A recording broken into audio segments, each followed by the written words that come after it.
kanya. Hindi ba ngayon lang nangyari sa buhay mong may nagaya sa'yo na makipag-date? Ano? Taga rito sa school, di ba?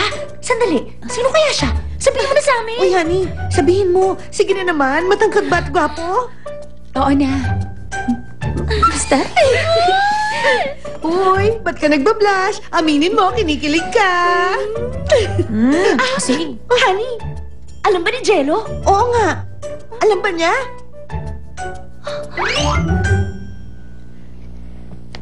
Alam mo ba? Niyaya ng isang kulat gwapong lalaki, si Honey na makipag-date sa kanya. So?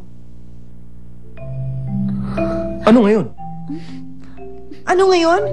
Mukha kasing hindi mo pa alam yun. Si Honey at yung guy, baka may kung anong mangyari. Hindi ka ba nag-aalala? Yan ba ang dahilan kaya nandito kayo? Hindi ako nag-aalala.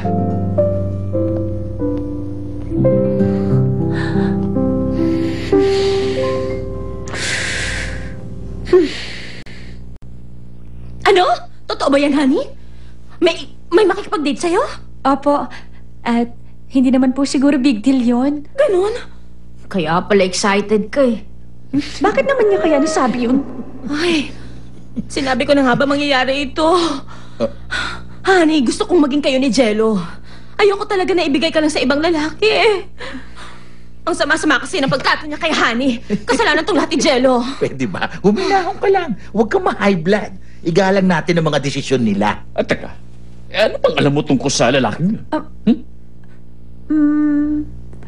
Upperclassman ko siya mula high school at magbabalik eskwela siya bilang freshman. Higher batch?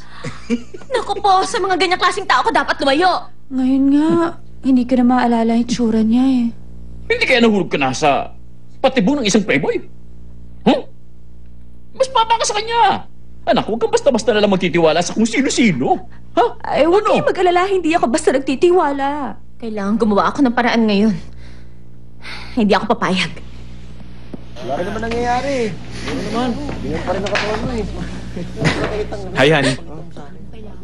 Wala na, yung ako pakita sa'yo. Baka Ano ba yun? Gusto kong tingnan mo ko para matandaan mo ang mukha ko. tawan mo. Ha? Si Jello. Di ba sa restaurant siya nag-work? Ha? Oo. Pumunta ako doon last week eh. At nakita kita. Araw-araw kang pumupunta doon, no? Hindi naman araw-araw.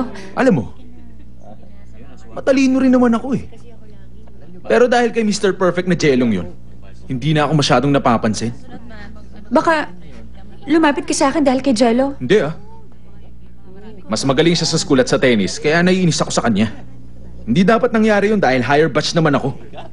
Inaamin ko, lagi ako nakasubaybay kay Jello.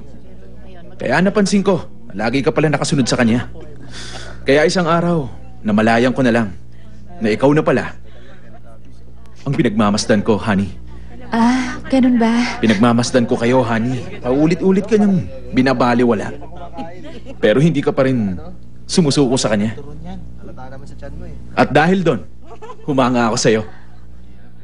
Kaya sige na, sumama ka na sa akin. Huwag mong sayangin ang oras mo sa Jello na yun. Gawin nating masayang college life natin.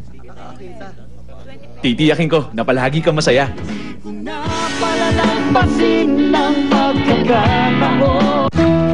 Johan and Lucho are